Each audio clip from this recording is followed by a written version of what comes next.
Hola, querida iglesia. Hemos pensado que para este tiempo especial de crisis y angustia, y en el que además tenemos más tiempo libre, podemos animarnos a tener cada día, igual ya lo estáis haciendo, pero queremos desde la iglesia animarnos a tener cada día un devocional pequeño de unos 10 minutitos en casa para meditar en la palabra de Dios y orar.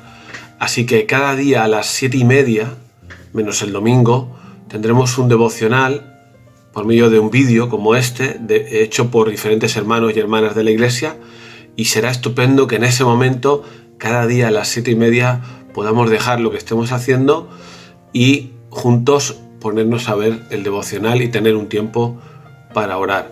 Es un momento especial el que estamos viviendo y seguro que esto será muy bueno para nosotros. Hoy empezaré yo porque tengo interés en añadir algo a lo que comentamos el domingo pasado con el tema del sufrimiento y Dios, en el que nos preguntábamos qué es lo que hace Dios en medio de nuestro sufrimiento y en esta situación. Y me gustaría añadir algo en relación a eso. Os recomiendo, para lo que quisiera compartir, la lectura de la segunda carta a los Corintios, donde Pablo habla mucho acerca de diferentes momentos en los que él sufrió en su vida como misionero. Su carta empieza así, 2 Corintios capítulo 1 versículos 3 y 4. Dice así: Bendito sea el Dios y Padre de nuestro Señor Jesucristo, Padre de misericordias y Dios de toda consolación, el cual nos consuela en todas nuestras tribulaciones, para que podamos también nosotros consolar a los que están en cualquier tribulación, por medio de la consolación con que nosotros somos consolados por Dios. Como decía, esta es una carta en la que Pablo habla de muchas de sus tribulaciones, esta palabra que hoy en día no la usamos, pero que se refiere pues a esto, a momentos de angustia, a miedo, temor, sufrimiento, dolor. Y él dice: bendito sea Dios, que nos consuela en todas nuestras tribulaciones. Por lo tanto, él está explicando al inicio de su carta que la realidad del dolor es innegable. Hay situaciones de dolor y él pasó por muchas y muy duras. Pero también añade que Dios le ha consolado. Dios no pasó del sufrimiento de Pablo y lo dice claro: bendito ese Dios de toda consolación, el cual nos consuela en nuestras tribulaciones. Y eso es así porque Él es Dios de toda consolación, es decir, es un experto en consolar, pero tienes que dejarte consolar por Él, tienes que dejarte consolar, tienes que saber ver cómo te consuela. En estos versículos Pablo añade que ese consuelo que él recibió en esas tribulaciones, ese consuelo sirve, o a él le sirvió para consolar a otros. Y esta es un poco la idea, esto último, que me gustaría hoy destacar y que aparece muchas veces en esta carta. En medio del dolor, Dios actúa en tu vida, interviene en tu vida, hace una obra en tu vida, hace algo bueno con ese dolor. Es decir, encontramos un propósito. Yo no digo que el Señor envíe el dolor y el sufrimiento con un propósito. Yo no estoy diciendo eso ahora mismo. Estoy diciendo que en medio de ese dolor, Dios puede hacer algo bueno en nuestras vidas con ese momento difícil que estamos pasando. Fijaos, hay un ejemplo en este mismo capítulo. Si vamos un poquito más adelante, tenéis la Biblia abierta, en el versículo 8 del capítulo 1, él explica una experiencia brutal de dolor. Dice: porque hermanos, versículo 8, no queremos que ignoréis acerca de nuestra tribulación que nos sobrevino en Asia, pues fuimos abrumados sobremanera más allá de nuestras fuerzas, de tal modo que aún perdimos la esperanza de conservar la vida. Pero tuvimos en nosotros mismos sentencia de muerte para que no confiásemos en nosotros mismos, sino en Dios que resucita a los muertos. 2 Corintios 1, 8 al 11. Él dice que sufrió tal prueba, tan difícil, y las palabras no hace falta que las expliquemos. Dice: fuimos abrumados sobremanera más allá de nuestras fuerzas, de tal modo que perdimos la esperanza de conservar la vida. Tú imagínate qué situación tan dura tuvo que pasar el apóstol Pablo para expresarlo con estas palabras. No sabemos bien qué es lo que le pasó allí en Asia. Puede ser que fuera una paliza que le pegaron, donde lo dieron por muerto y lo dejaron. No sabemos exactamente qué es lo que fue. Pero sufrió mucho. Sufrió sobremanera. Algo distinto, quizá como ahora nosotros, una angustia especial. Pero él dice que eso ocurrió para que no confiásemos en nosotros mismos, sino en Dios que resucita a los muertos. Él está interpretando aquel dolor que le dolió, no es que no le doliera, pero como una manera en la que Dios intervino para que él confiara en Dios de una forma especial. Ese Dios que resucita a los muertos, que es el Todopoderoso.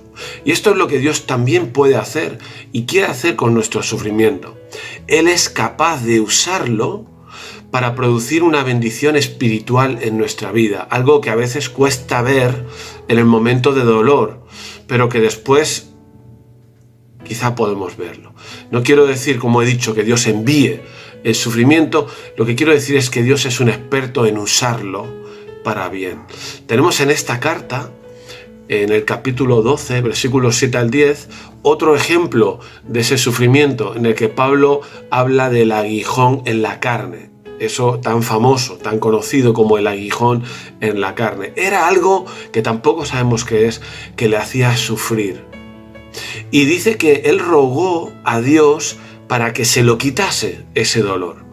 Pero que el Señor le contestó: bástate mi gracia, porque mi poder se perfecciona en la debilidad. Es decir, Dios no le quitó ese aguijón. Dios permitió que él siguiera con ese dolor, que no sabemos cuál es. Y su respuesta indica que Dios hace su obra y actúa e interviene en nuestras vidas, especialmente, de manera especial, cuando nosotros pasamos por malos momentos. Él es un experto en coger ese dolor y que su poder se perfeccione en nosotros, su poder actúe en nosotros, Él haga algo en nosotros. Y esa obra que Él hace en esos momentos es buena para nosotros. Y ojalá, hermanos, sepamos verla. A veces no es tan fácil verla.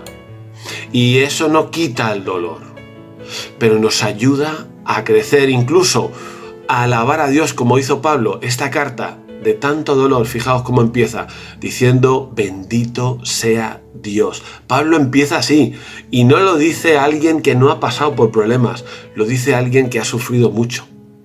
Y nosotros estamos en una situación que nunca antes hemos vivido. Enfermos que no pueden ser visitados, abuelos en residencias que no pueden ser visitados, familias separadas en confinamiento si alguno dio positivo. Es como ayer me decía una querida hermana de otra iglesia: es horrible, es una angustia horrible. Y encima, si alguien falleciera por coronavirus, tampoco podremos hacer ceremonia, ni despedirnos, ni estar siquiera en el entierro o en la incineración. Es horrible. Pero en ese momento duro, Dios te puede consolar, y Dios te quiere consolar, y Dios quiere hacer una obra en nosotros. Puede ser que nos enseñe a confiar en Él más, como a Pablo le pasó allí en Asia, en un grado superior al actual. Quizá tú crees que confías en Dios, pero aún no es suficiente. Quizá vamos a aprender a confiar en Dios en un grado desconocido para nosotros, como le pasó a Pablo. Puede ser que nos enseñe algo importante en esta situación, sencillamente para poder nosotros consolar a otros. Puede ser que nos enseñe algo el Señor a nosotros, como a Pablo le enseñó humildad para no ser orgulloso y aprender con ese aguijón. Puede ser que toda esta situación nos lleve a orar más que nunca. a ser más sensible al sufrimiento de otros, a cambiar nuestro concepto de Dios y nuestra relación con Él. Creo que Dios conoce esta clase de angustia nueva, porque Él no pudo acercarse a su Hijo en la cruz ante el grito desesperado de Jesús: ¿por qué me has desamparado? Dios conoce esta angustia nueva para nosotros y Él puede hacer algo y bueno en nosotros en medio de esta situación, y lo quiere hacer. Y la Biblia nos enseña que justo en estos momentos de mayor debilidad, su poder se puede perfeccionar en nosotros. Ojalá que estemos abiertos a que esto sea así, porque esta es una de las cosas que Dios hace en medio de nuestro sufrimiento. Que Dios os bendiga.